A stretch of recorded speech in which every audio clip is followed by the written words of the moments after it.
Welcome back, guys, and Happy New Year. Welcome to the FPL One Percenters Pod.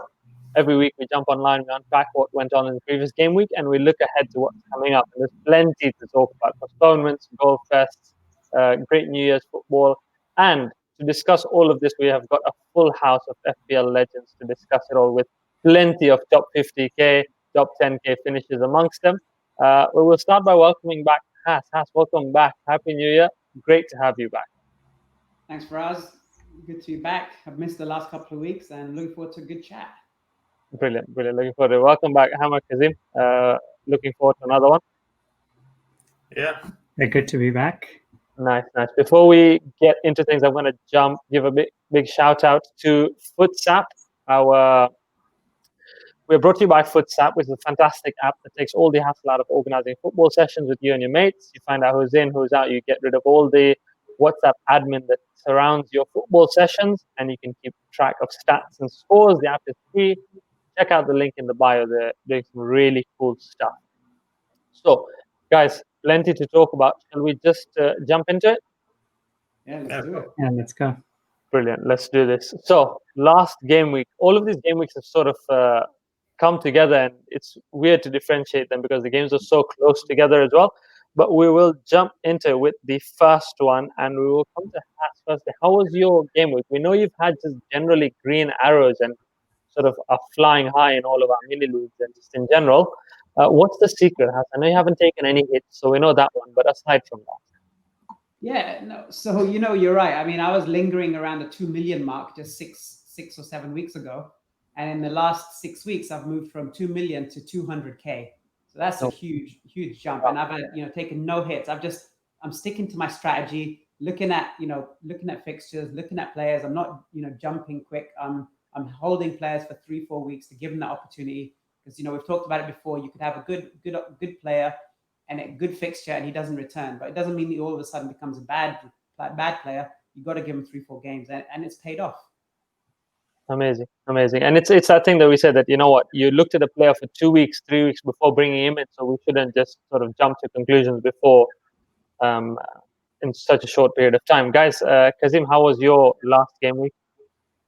Yeah, I mean, it was okay. It was an average week. I got a bit of bailout from the bench, 9 points from holding, and then I believe I made the transfer of Ben Teke, so on paper it was looking good, but then sort of burnt me when he got injured.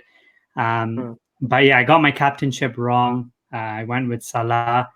Although the fixtures are probably favoring Son and Bruno, I just felt like Salah was due. But I'm sure we'll get into more about Liverpool and their struggles going forward. Yeah, no, 100%. I mean, we can discuss it because I called Hammer half an hour before the deadline, and I said, listen, Salah or Bruno, talk to me, because Salah is due a haul, and that's what we always think is that, he's due one. He hasn't scored for so long, so he is going to score. And I kind of went with Bruno in the end. But do you think it's an issue with Liverpool in general, or do you think he's not missing chances, he just didn't create as many? Yeah, I don't think it's a Salah issue as much as it's like a Liverpool issue. I feel like they're just not creating enough chances. Like, he will finish. He's not in I don't think he's in that bad form where he's going to miss chances if he gets them. It's just that they're not just creating as much chances. Partly due to their makeshift back line. They're having to shift a lot of midfielders back there. Thiago is just coming back. He looked okay, not the best against Southampton. But it's hurting us as FPL owners, right? Hammer, I know you're going to have something different to say about Salah because... Yeah, I don't know. So over the last 3 games, I think he had one good game against Newcastle where he had chances to score, he just missed. But then the other 2 games, he didn't have chances. And he seems like a selfish player. He's not someone who gets involved in the game to create chances. He wants the chances for himself. So that might be hurting him. But I still see him as someone over the course of the season. He'll get those chances and he'll start putting them away. So it's nothing to worry about. Yeah, it's nothing to worry about in the long run. But the thing is, with so many premium assets, and I'll come to Has for this, is there an opportunity there where you can say, I'm okay without Salah for the next 3, 4, 5 game weeks? You know what? You could take that risk, but with Salah, that he's going to get chances, he's going to score goals. I think the last couple of games, you look at the way teams have defended against Liverpool. They've defended really deep and in big numbers. So Liverpool haven't had quality chances. You look at West Brom, for example, right? They limited Liverpool and they look good, and then they get smashed by Leeds, smashed by Arsenal. So it's just teams are playing differently against Liverpool. They know Liverpool are the champions. Liverpool are the team to beat. So you're up for it. You're more sort of up for it if you're playing at Liverpool. Yeah. Brilliant. No, that makes sense. And bringing us on to another premium asset, then, I mean, City and KDB, they look back to their usual selves. I know Kazim wasn't as happy that they picked this game to be back to their usual selves. But have you guys seen enough from them? Personally, no, I haven't. I know the Chelsea game was good. He got a goal, got an assist. He played really well. He played like a deep striker, so that was good for him. I think once Jesus or Aguero comes back, or even Ferran Torres, we'll see where his position takes him. Against United in the Carabao Cup, he didn't get any points, but he did play well. I guess it depends on once he starts playing the other teams that defend more. If he continues, it's just 2 games. I'm not yet convinced, but I'm also not ready to say that he's not at his best. Yeah, because he's looking at his alarming best, just on the brink of a double game week as well. So, Has, is that something to keep an eye on, or I mean?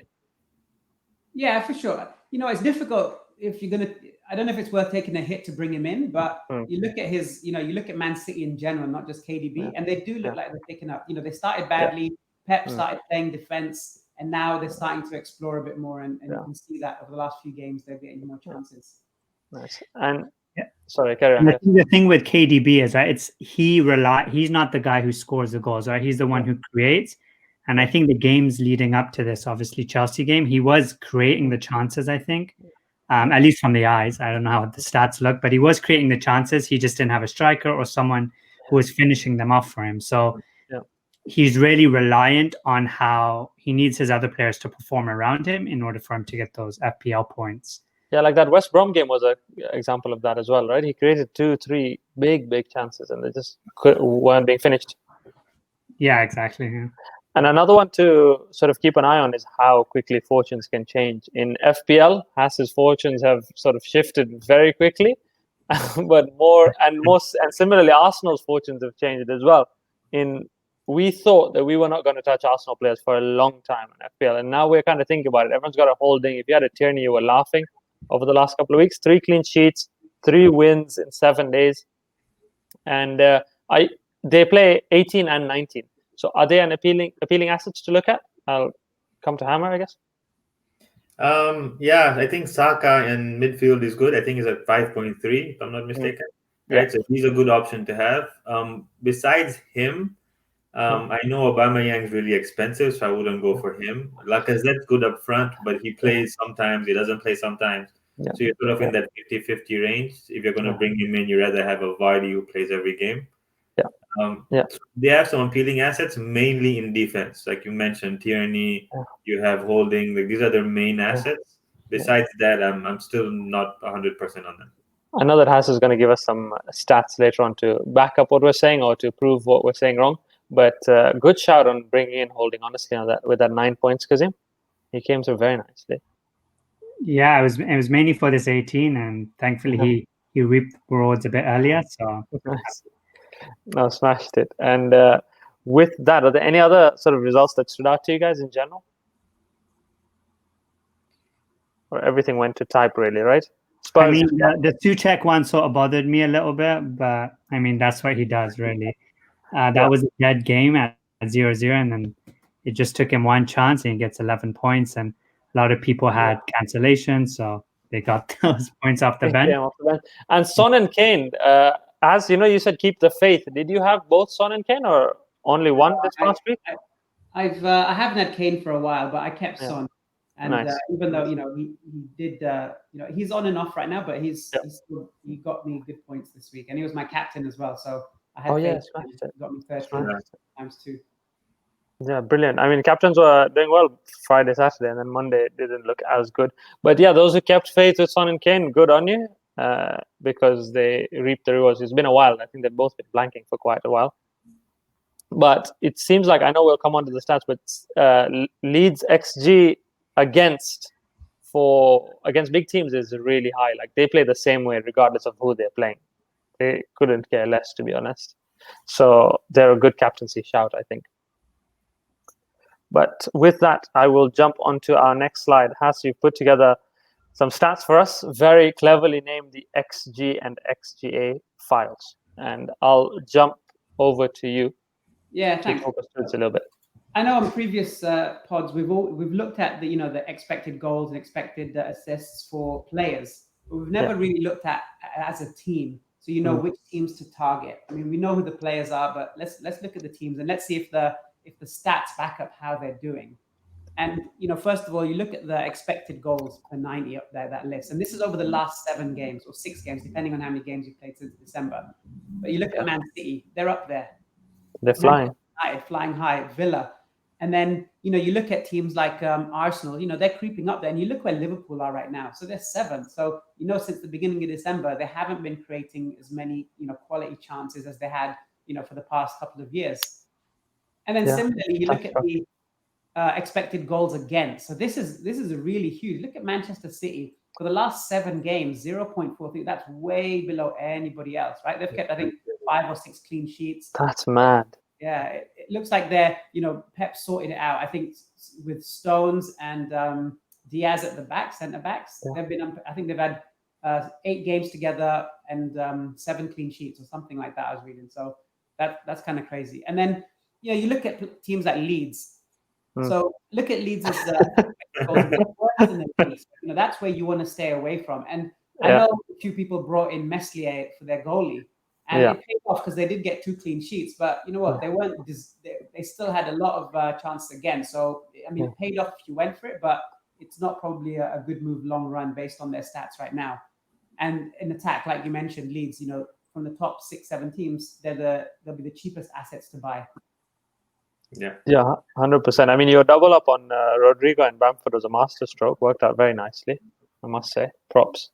Yeah, it was two cheap guys, like 6 million. I thought, Leeds, let's try it out, and luckily it paid off. They both scored a goal over that weekend. And below that, are we looking at the expected goals and expected goals against for the teams that play in Game Week 18, right? Yeah, so that table at the bottom there. So just to show, if you're looking at free hit or you're looking to bring players in, you look at somebody like Man City versus Brighton, right? Brighton's expected goals against is quite high. And Manchester City's expected goals for is quite high. So that's where you think, all right, you know what? If I'm going to be free hitting, or if I want to bring in somebody, maybe I'm looking at a Man City, maybe a Kevin De Bruyne, he could do the business. And again, you look at somebody like Sheffield United and Newcastle. So I know there's a lot of people bringing in, Newcastle assets, like Wilson on a free hit. You think the XG is not really that great. So if there are better options at that 6.5 million range, maybe you want to look at it. But it's just to help you make your decision. Yeah, no, it really does help, and I think a lot of people do use XG and expected goals against as well. The shocking one for me is Spurs, honestly, because they are kind of defying the numbers in a sense. Because FPL wise, they look like great assets, but in terms of just the underlying numbers, it looks like even in terms of defensive stats, they're a lot lower than Mourinho would want them to be, or the way you would perceive like a Mourinho team to be. They're not as tight. Like you would expect the City to be at 1.22 for expected goals against, right? Yeah, and Spurs to be up there in Spurs to be right up there. Yeah. And it's funny to think that like Liverpool are still doing quite well for expected goals against, even though defensively is where they have the problems, right? Yeah. But that's had more of an effect on like them scoring rather than them conceding a lot more goals. Exactly. Yeah, and that's why I think the XG and XG, it's a good representation of like where teams are heading. But at the same time, you got to look at the players' form and the style of play. Because I guess with Spurs, the big thing is they have like probably the best finishers. When you do get a chance, they'll finish them with like Son, especially. Like he doesn't miss much. He doesn't maybe get as many chances as, let's say, Chelsea. And, no one can finish right now at Chelsea. So I'm sure if he was, had those opportunities, he would be scoring a lot more. But when he does have those chances, he finishes them. So it's all about striking that balance of, they may not be creating, but if the player is, when he gets the chance, he'll finish. That makes sense. And I think with that, we can look at what we are looking to do in terms of 18 and going forward, and which teams to sort of keep an eye on. Because with one eye on this and moving forward to the next slide, we can look at the different fixtures and who's playing in 18 we've seen. Now, the two things that happened since the last time we reported is United got an additional game, United got an additional game in 18, and City got an additional game in 19, right? Yeah, I believe so. Yeah. So that means that United and City assets look a lot more exciting than they were at one point. Also, sorry guys, Hammer had to drop off, so don't be too worried.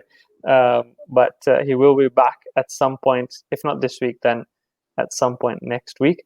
But moving on, we have two FPL legends and a host on now. But shout out to Lego Mane for this matrix, by the way. It's been extremely helpful, and it's also been updated to include these new fixtures as well.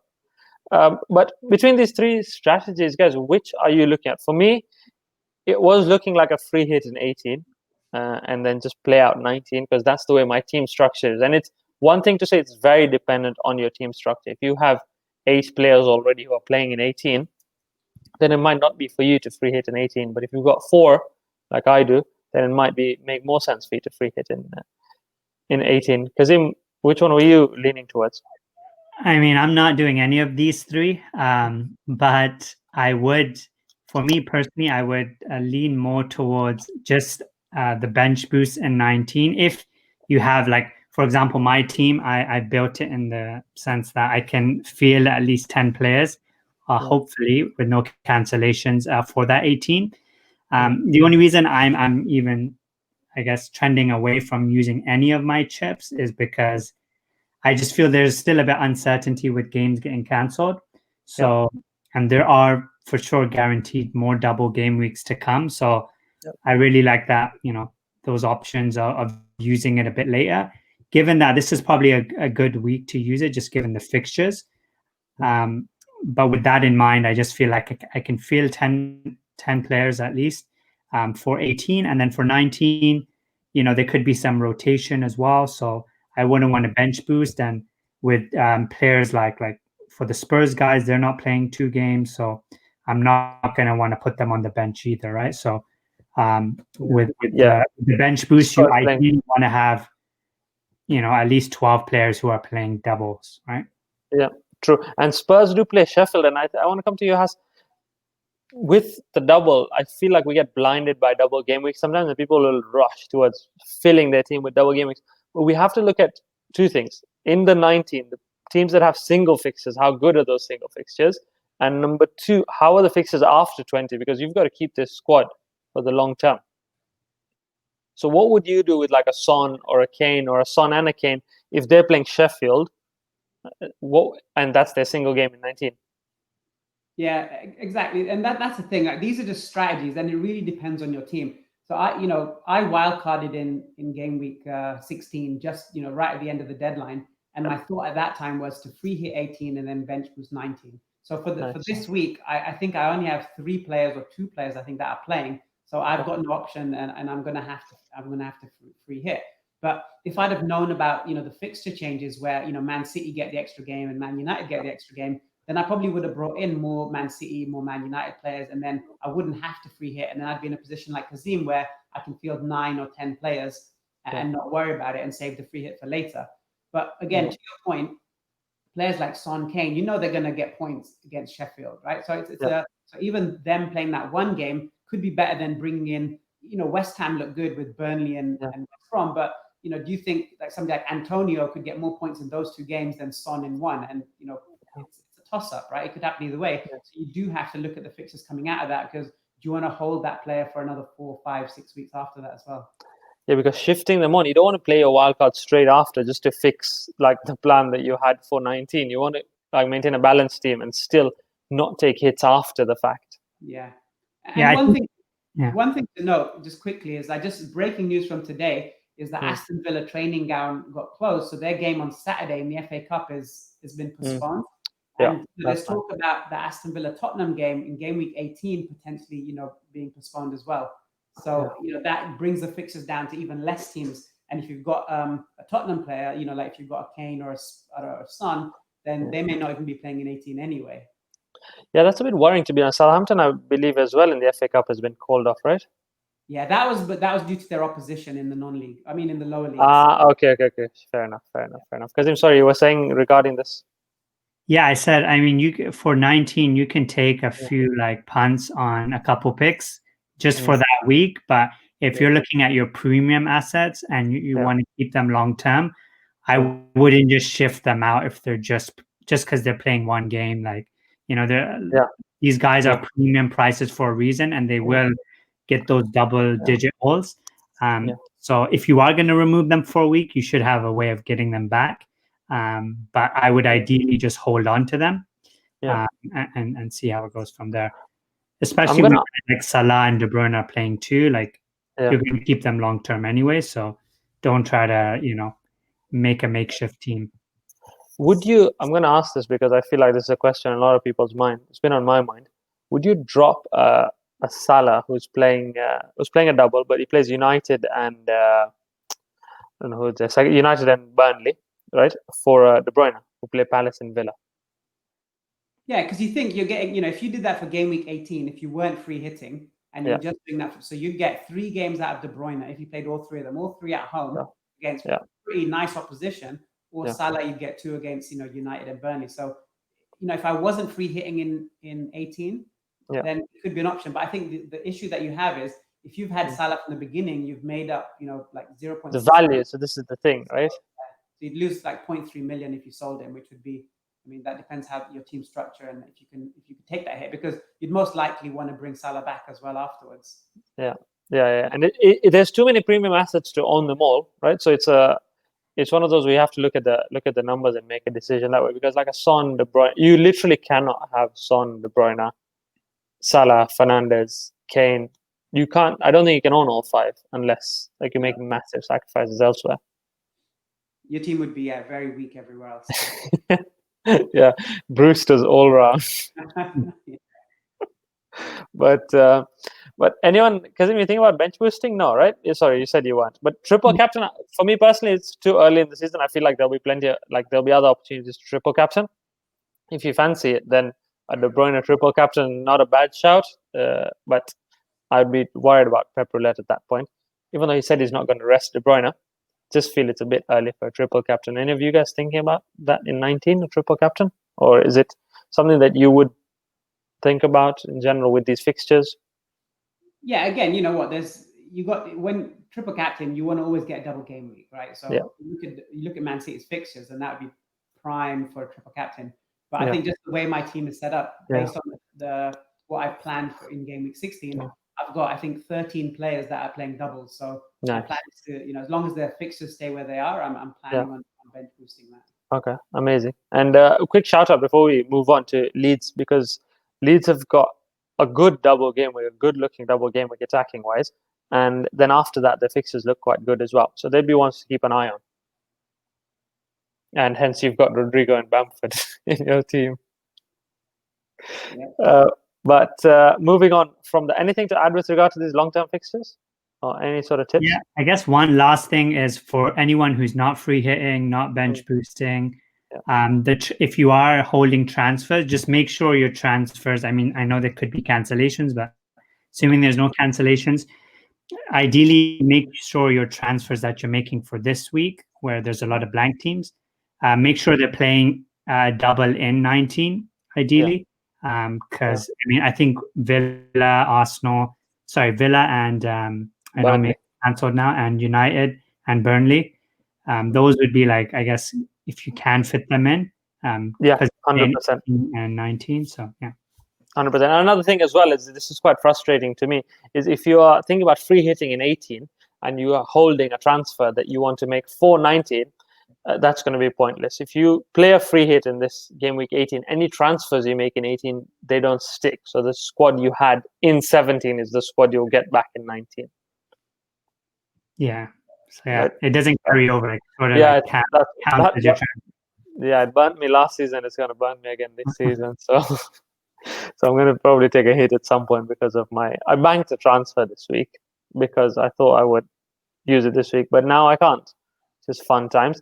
But moving swiftly on from that heartbreak, Kazim, we have a bit of a free hit sample team, and it looks really good. I like the look of it. We were thinking about a City triple up, and I think the only way you can, like, you could go De Bruyne and Sterling, but a clever City triple up after the stats that has shown us is going a double up at the back. So Diaz, Stones, or Cancelo, and one of the centre backs. Are you a fan of that, Has? What, a triple up at the back? No, a double up at the back with like a one attacking player. Yeah, double up at the back I think is good. And, I'd probably try and sneak in Cancelo instead of Stones because Cancelo is more or less an attacking player for them anyway. Honestly. But and you know what? If the Tottenham game does get cancelled, that's going to free up a lot of money because that Son and Kane. Then you may even be able to go Sterling, De Bruyne if you wanted. Yeah. If you were to double up on City attacking wise, Kazim, what would you do if you were to just hold one defender and double up? Would you go for Mahrez or would you take a punt on a Foden or something? It's too uncertain with Foden starting. I'd really have to see team news. But you want him to play both, right? It's a waste if you're bringing him in and he's only playing one, right? Yeah, exactly. And especially if you're doing it for 18, then maybe. But if you're doing a free hit for 18 and you're pretty certain he's going to play, then maybe. But I think with them, like Has said, if the Spurs games gets cancelled, then Sterling's probably your next best bet in the attacking midfield. But yeah, like other than that, like I agree with Has with Cancelo being a better option. It's just with rotations, there's a slight possibility he may get rested, but it's really seems like he's the main back for them. Yeah, I guess it depends on when Kyle Walker comes back as well, because he's sort of cemented that right back spot as well for now. While Walker's doing his time, I guess. Yeah, and I guess one last thing to mention on this is sort of the approach I went for is like trying to, target each of the fixtures. Just given that, like I could have maybe tripled up on United, got Rashford, got maybe Wan-Bissaka for a defender, but I think like these, like for example Villa, like they're fairly attacking, and I feel like if they do play that game against Spurs, there's some opportunity there. I also built in a bench just in case some of these games get cancelled. So my starting lineup here would be a 3-5-2. So probably Sace being the third defender, other than two City guys. But yeah, like really just trying to target as many fixtures as I can, just in case any cancellations happen last minute, even once the free is sort of activated. Yeah, because these things can happen last minute as well, right? Yeah, exactly. Other than Brewster, which is he's just there for kicks. Yeah. What do you think? If you had 6 players playing in one fixture and it got cancelled, that would be a nightmare scenario. Yeah, which is the thing which people got burnt by the Spurs cancellation earlier, because if you have a Kane captain and a Son vice captain, which we mentioned a few weeks ago, that's now something that's quite risky, actually. Yeah. But no, it looks good because I'm looking at Freehit, and this has provided me real inspiration, to be honest. So thank you for this. Sincerely appreciated. In terms of the standout captain for 18, what are we thinking? I can't look past De Bruyne or Bruno, to be honest. Especially with City, like Spurs playing Villa, looks like it's going to be kind of cagey. But I think the other two, City Brighton looks like the fixture to target if you are holding a De Bruyne out. What would you jump to? Yeah, and I was actually comparing the stats of De Bruyne at home versus Bruno away, and they're very close. They're very close. Really? Yeah? It's a coin toss between the two. Yeah, we had the last time we had a coin toss like this was when Salah got 16 and Bruno outdid him with 17. So hopefully it's that kind of situation. Yeah, I think another thing to look at too is like the opponent, obviously, that they're playing. With Burnley, they got that extra week off, and since Ben Mee and obviously Pope is their keeper now, like in terms of his injury, seems to be okay. They don't concede much, so. Yeah, we looked at this yesterday, right? They haven't conceded. They've only lost by a single goal or won by a single goal, but either way, they've been quite tight. Yeah, exactly. And with that extra week, I don't know. I just feel like it could be a low-scoring game, but you never know. Like, they'll be up for it though, either way.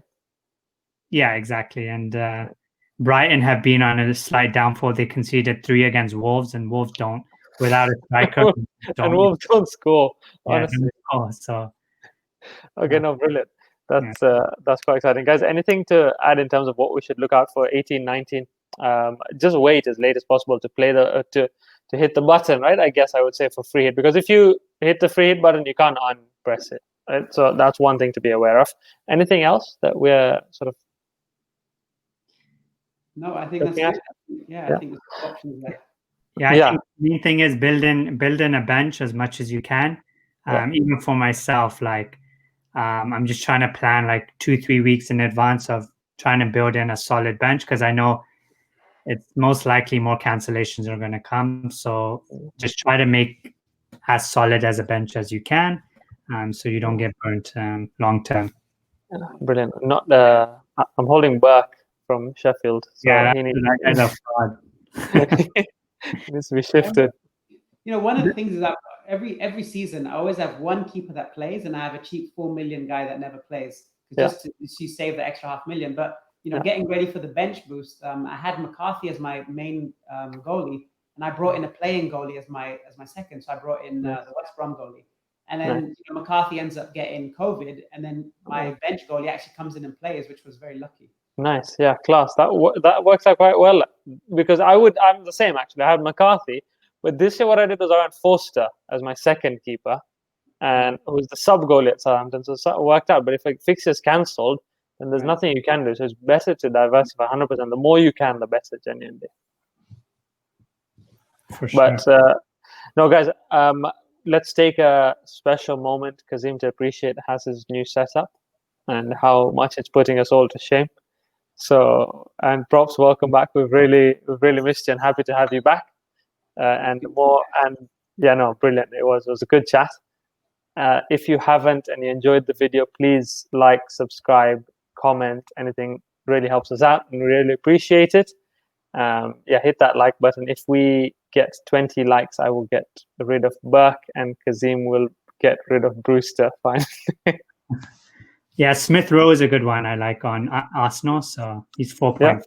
So if you're looking for replacement. Brilliant. I know we haven't done differential shouts, but there's not that many fixtures this week. So I think go tried and tested is the message, right, guys? Yeah, for sure. And I think he's in your free hit team, Saka. But you know what? If you're doing a 1 week free hit, it's a good plan. Yeah. Good shot. Guys, good luck this game week. Hopefully it goes ahead, and many more game weeks after that as well. But